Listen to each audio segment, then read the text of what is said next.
Madness of Chartrulean. Episode 2, The Rites of Jhardoestra.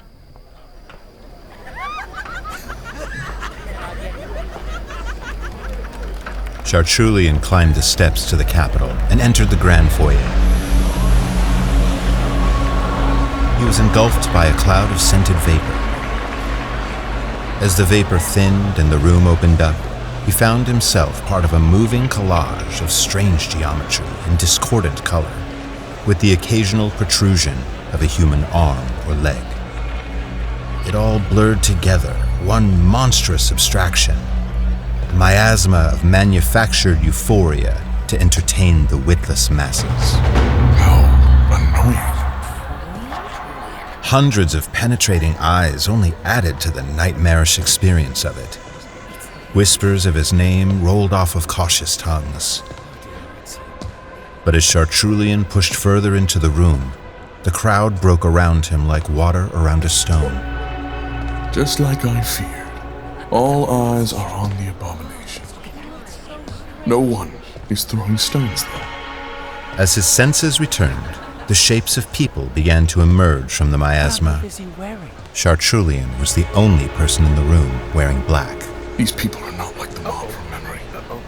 These expressions are devoid of conviction. Sorry, dear. Or anything, for that matter. Crisis aversion coming through. Chartrulean! What were you thinking? If you were actually worried about making a scene, you'd have just worn what I said. I couldn't do it. I see that that's not the case for you. Don't make fun. This hat was expensive. This was a mistake. It's fine. I'll make up some kind of excuse. Do I need an excuse? It's the socially responsible thing to do when you reject a gift. Now, come with me. There are lots of people asking for an introduction. I apologize in advance for some of them. I don't think that I can talk to these people. Not if I have to take any of them seriously. Don't you want to find out who gave you that brooch? Well, at least you wore that, I see. Can we get it out of the way? No, well, you'll see. What about King Starbringer? Will you stop? He doesn't just stand around shaking people's hands at random. He meets them on his terms. Now, come with me. I'll do all the talking if I have to. And try not to look so damn severe. You're scaring people. Speaking of which... Yoba pointed across the foyer to a gold-winged hat, spangled capelet, and epaulets to match. Despite the flamboyant attire, the long face the hat sat upon was twisted into a perpetual sigh.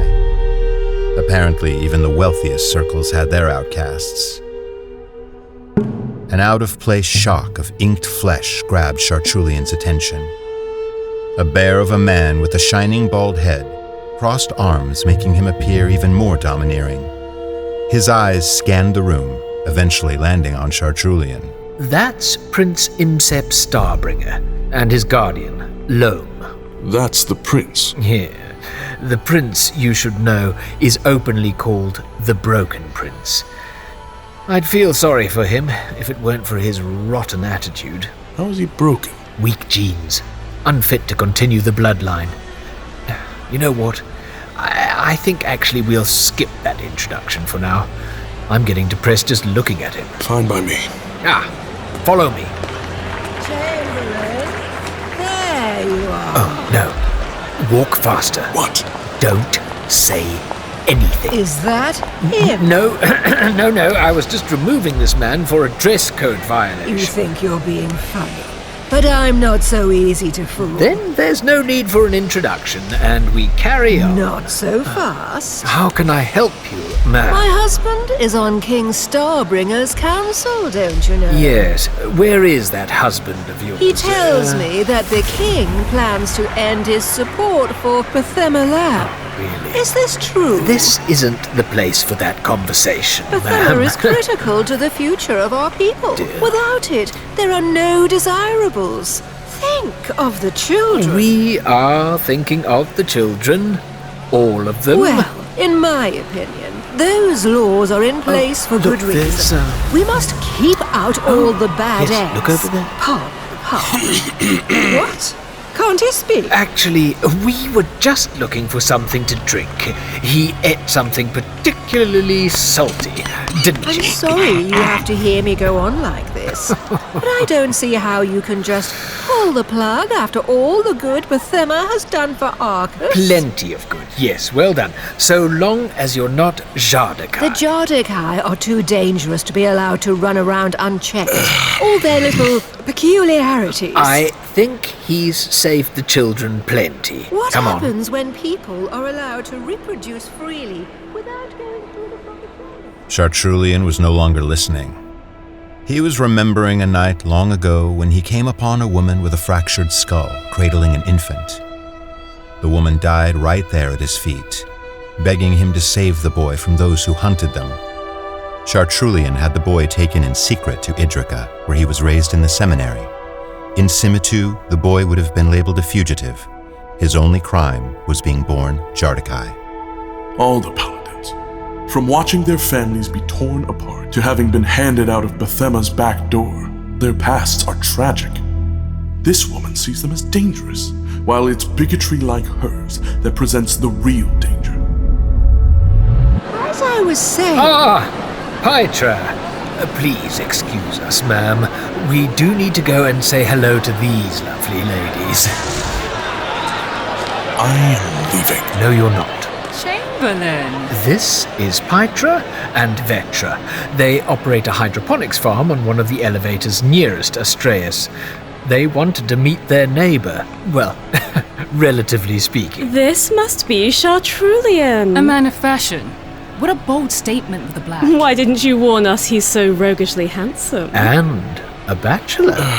Our facilities may be separated by miles on the ground, but we feel so close to you up in the sky. We've enjoyed watching your work from afar. The 9 are stunning. Appreciate it. I've heard from insiders that Astraeus is doing some very interesting things with plants. Our experiments have produced some phenomena in the gardens. Anything that can help with the food shortages? Not conclusively, but very promising. Maybe we can get a little tour one of these days. We're a closed facility. But we'll be in touch if anything changes, won't we? I will give it some thought. I hope you do. Thank you, ladies. Now, if you'll excuse us, I do need to catch this man over here. Circle back around if you can. Chartrulean, let me introduce you to Lybender. He's in charge of our state media. I work with him very closely. Very closely indeed. It's an honor to finally meet the Etruvian Superman in person.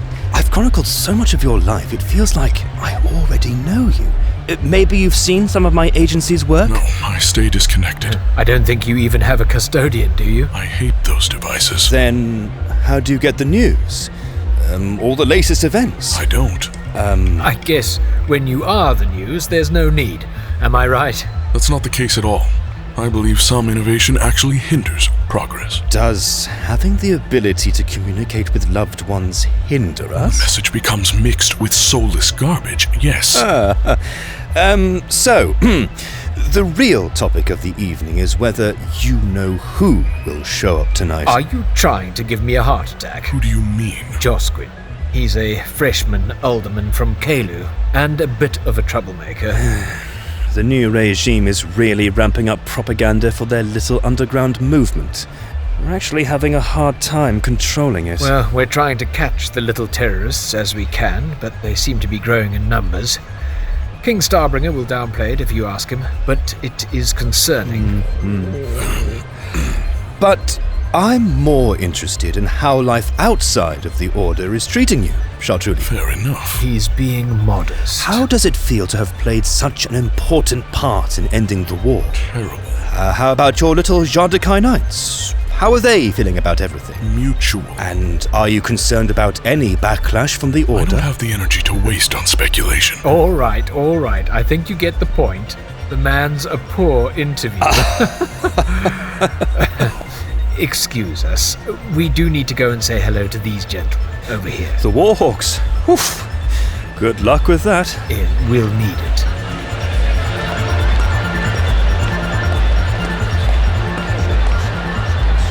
Now, These men are major stakeholders in Simitu's defense sector. They're worried you're going to put everyone else out of business. I am very aware. Just try to tone down the cynicism. They're very... well, you'll see. Excuse me. Too many industries have benefited. Excuse me. I wanted to introduce you to... Chartrulean, the man who never returns our calls. Ironic, seeing how I hear Astraeus is out of money. Isn't that usually the time people pretend to be friendly with one another? Just goes to show you can win a war and still lose at the long game. We haven't lost. We're just starting. Well, we're curious to hear more about what you've been up to over there. Too many secrets, if you ask me. I glean that you've been invited to Lapadine's summit. So, Chartrulean, how do you think these negotiations will affect the market? I make warships, not markets. We are the market. On the contrary, Chartrulean and I have been very hard at work. Lapadine. We've expanded our focus, which we'll gladly tell you all about tomorrow. Focus on what? Don't keep us in suspense. How about an anecdote at least? I'm glad to see I'm not the only man here in uniform.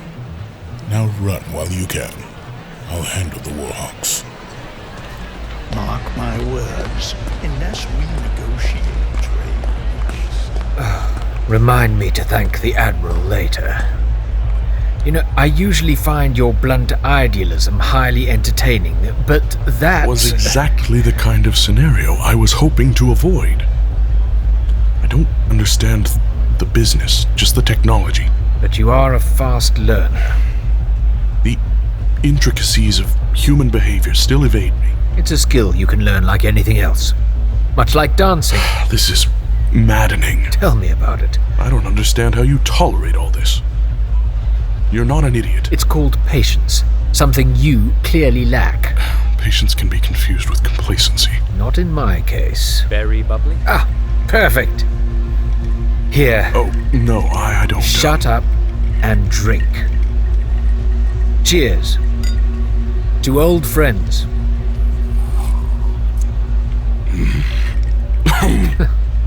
Let's face it. We never really were the best of friends. You're as strange to me as that thing on your head. Well, your jokes are improving. What's wrong? The Rau Ambassadors are here with their escort. Excuse me. You're leaving me by myself. I can't be your chaperone. I have work to do. Don't leave. If I catch you being too much of a wallflower, I'll send in reinforcements. I have many spies. A break in the crowd gave Chartrulean a clear view of the 3 Rau Ambassadors. They were unmistakable. Not because they were encircled by Arcasian guards, but because 2 of them towered over everyone by at least a full head's height.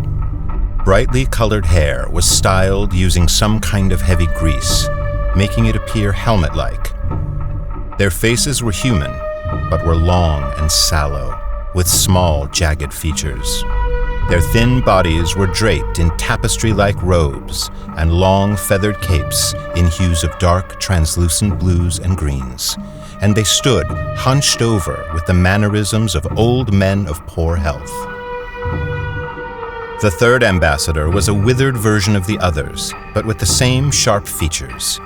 He leaned on a cane and coughed into a velvet kerchief. Aside from the obvious, something was strange about them that couldn't be placed from a distance. Then Chartrulean's stomach turned as the green-haired ambassador's eyes met his. They sparkled from across the room, like the last thing the prey of a raptor might see before being carried off into the night. Without breaking eye contact, the Rau leaned into Yoba. Yoba followed the long pointed finger that was aimed in Chartrulean's direction. Then his face suddenly drained of all color. Out of my way! Let me through, bonafide! I must speak with him!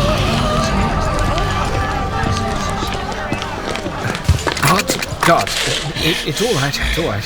I only wanted to shake the hand of the man who, with a mere 9 ships, displayed more destructive power than a third of our armada. Chartrulean, the shipbuilder. I only have respect. Respect? Ambassadors Stretch and Sidar, Grobian, let me introduce you to Chartrulean. I lament the loss of life my work has brought upon you and your people. No need for all that. We have resolved that with great loss comes great opportunity. We look forward to mutually beneficial interplanetary cooperation. There is much we can learn from one another. The banquet is about to start. Take the ambassadors to their seats when it's time. I have to go and check on something. Yes, Chamberlain. Must you really? I'm sorry. We were so sad to learn that the tour of Azurea was not on the agenda. You owe us at least that much, or are Rau lives not price enough to pay, seeing that you care so much. I will look into it. You could come work for us.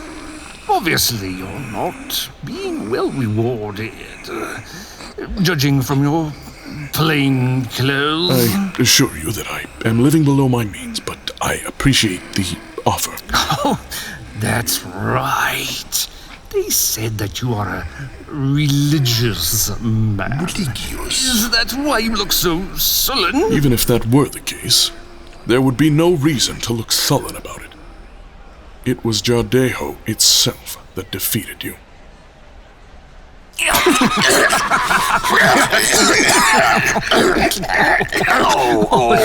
Sidar. Sidar does not like the dryness of your planet. The harshness without the moisture in the air is most unkind to his lungs.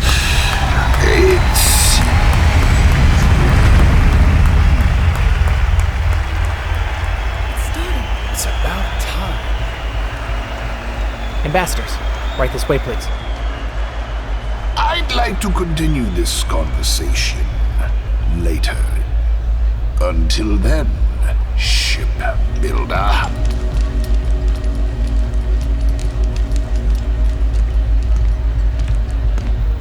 It didn't take them very long to find you.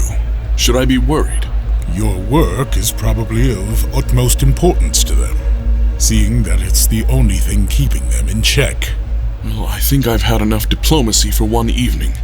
Please give Yoba my thanks. Not so fast. I've been told not to let you leave. Traitor. Chartrulean, over here.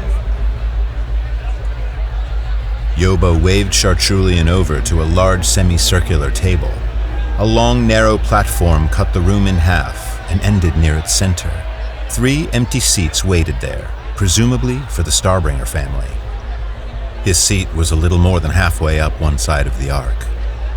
The seat to his right was still empty, and the man occupying this space to his left was making a concentrated effort not to acknowledge him, which Chartrulean had no problem with. The Rau Ambassadors were seated almost directly across the room. Dreschen was still glaring obsessively. Lords and ladies, His Royal Majesty King Starbringer and Prince Imsep.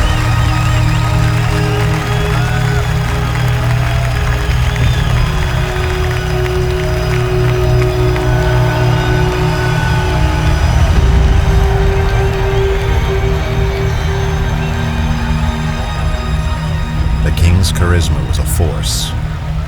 Chartrulean noted that when he shook the people's hands, he planted his other hand firmly on their shoulder. His silver mustache curled up at the corners when he smiled, and steely blue eyes radiated with good humor. Sorry I'm late. I'm Cythaelia. Chartrulean. I know. This is an embarrassing question, but what exactly am I supposed to do when I meet the king? Chartrulean, shipbuilder. Finally we meet in person. I'm sorry.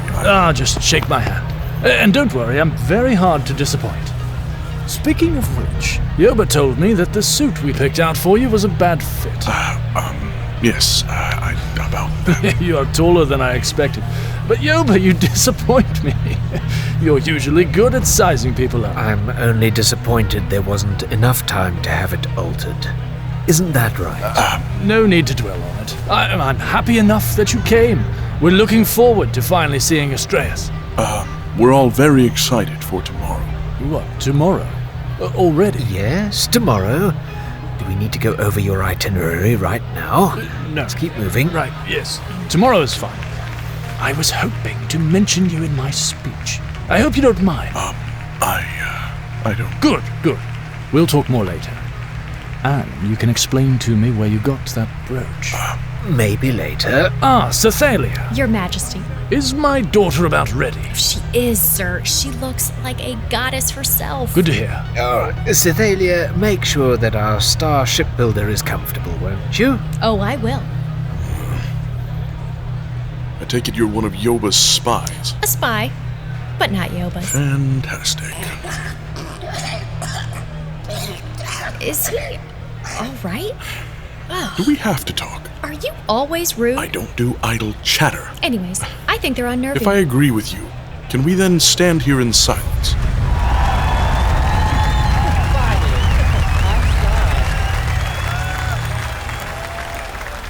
Thank goodness. Things were about to get uncomfortable, weren't they?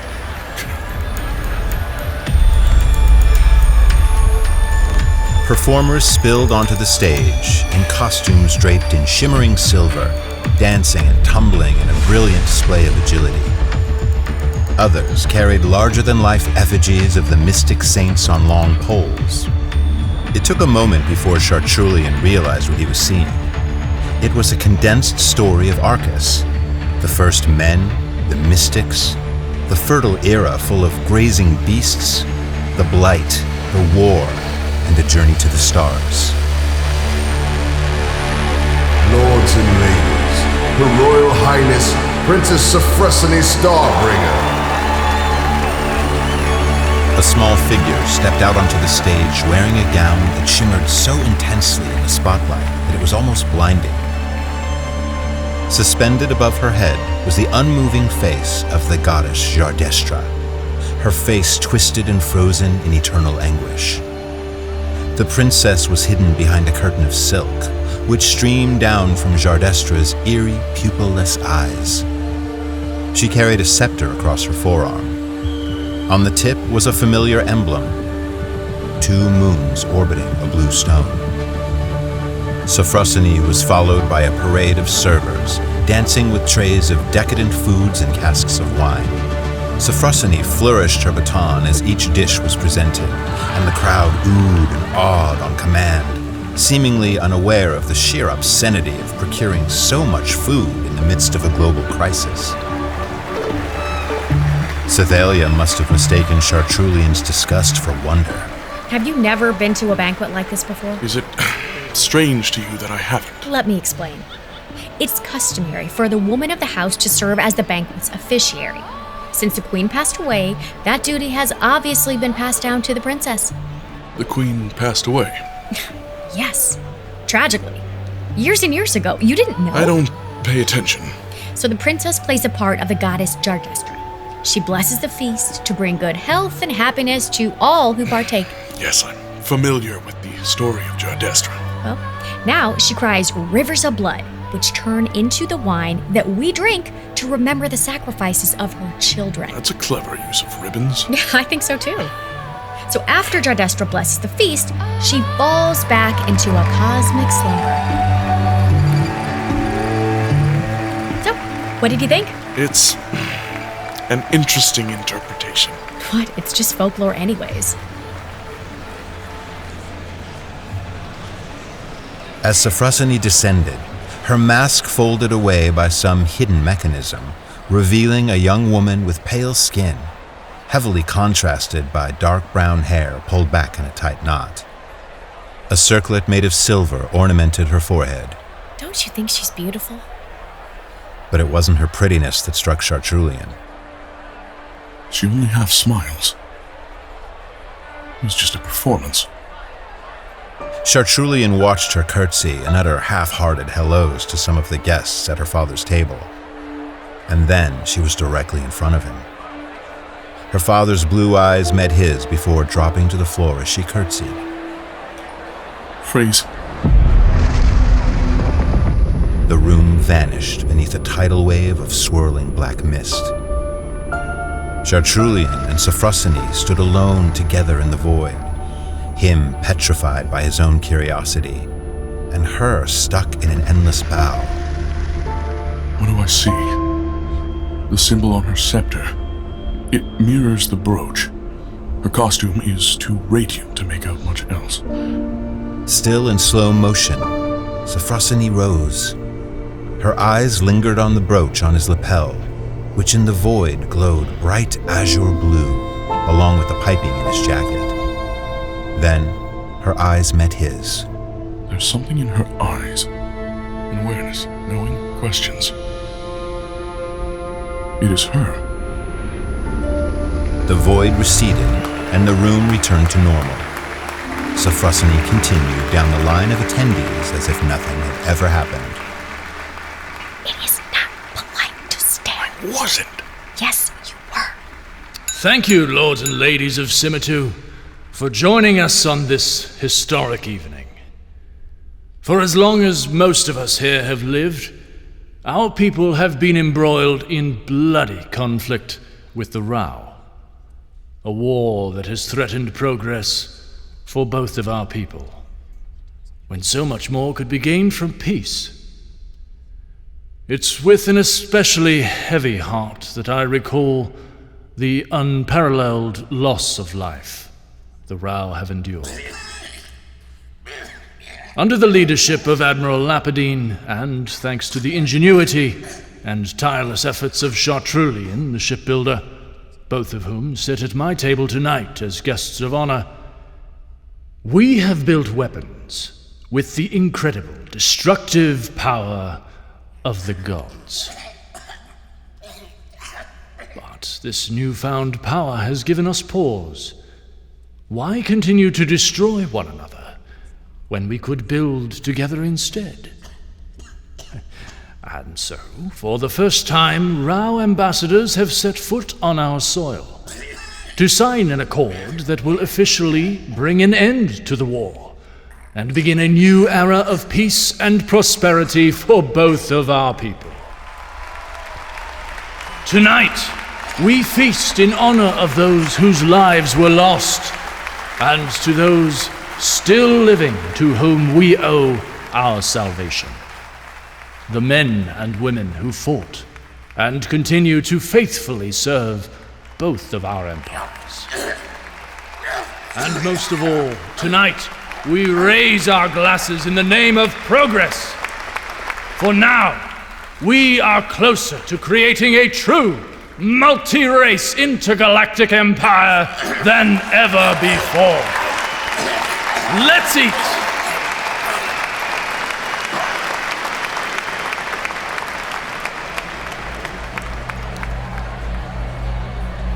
You should eat. You look hungry. I do? It glowed blue. Excuse me? Yeah, the brooch, it really glowed blue. And your suit. It was just for an instant earlier, but I saw it. And what significance would it have to you if it did? I can't tell you. I don't have any patience for games. It's not a game. It could be very important. Well, do you know who gave it to me? Yes. Will you return it to them for me?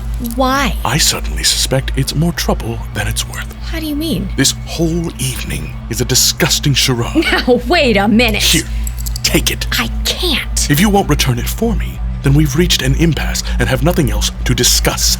You're right.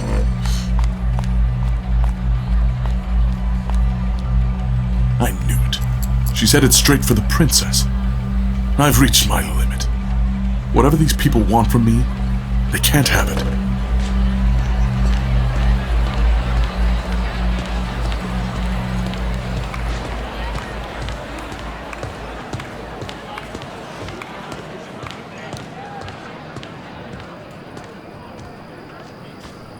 I made a wrong turn. If I didn't know any better, I'd think you were trying to escape, shipbuilder. Princess Sophrosyne. I'm sorry, You really have somewhere else you need to be, don't you? Not exactly, but I've definitely attracted enough attention here tonight. You'd just leave me here to put up with all these people? Well, I'm a little out of my element. You have the social advantage. I guess. Ugh, I wasn't expecting this to be so hard. I beg your pardon? I really don't like how this world is changing. But there used to be a time when everybody made sense. Now they're all just fat and lazy. This world was never perfect, Princess. I'm so sorry. You probably think I'm ridiculous. Why should you care what I think? Because you're nothing like these people. You're, I don't know, better. What makes me better in your eyes? It's so obvious. You're the one who's trying to escape. But there is something about you that scares me. Maybe it's just knowing that you're not entirely human. I see. You fear things you don't understand. I don't know. Maybe I understand you a little. I highly doubt that. Okay. By the way, you shouldn't torment my friend. I'm sorry, Princess, but the torment is mine. I'm not someone you can belittle. Aw, of course you aren't. How do we reconcile this? By letting me return this to you. Ah, I see Yoba gave you my brooch. I'm not taking it back. Why did you give it to me? I thought you'd be a lot harder to pick out of a crowd. Is that all? How else would I have known where to send my spies? Where did you get this? It's kind of an heirloom. Then you should definitely take it back. I wouldn't feel comfortable keeping it. Why shouldn't you? It's mine to give away. Do you understand this symbol? Symbol? In Jhardoestra, it's a harbinger of great transformation. Uncertainty. Chaos. Oh. An artifact this rare deserves to be treated better than jewelry, or something to be traded. Who do you think made it? I was actually hoping you could tell me. Well, apparently you know more about it than I do already. Here. No, please keep it. It has a better home with you. I'm afraid I'll just break it. Things like this don't have owners, only stewards. It does interest me. Good. But if you learn anything else about it, can you tell me? It's been a part of my family for a long time, and I'd just like to know why. I will. Thank you. This probably sounds weird, but earlier, when I stopped at your table, did you... I'm very sorry, but I'm sure we'll have other opportunities to talk. Okay. I don't think there's a way out without going back inside. Oh, no need. I'll take my chances with a leap of faith. Good night, Princess. In one fluid motion, Chartrulean hoisted himself up and over the balustrade and disappeared into the night.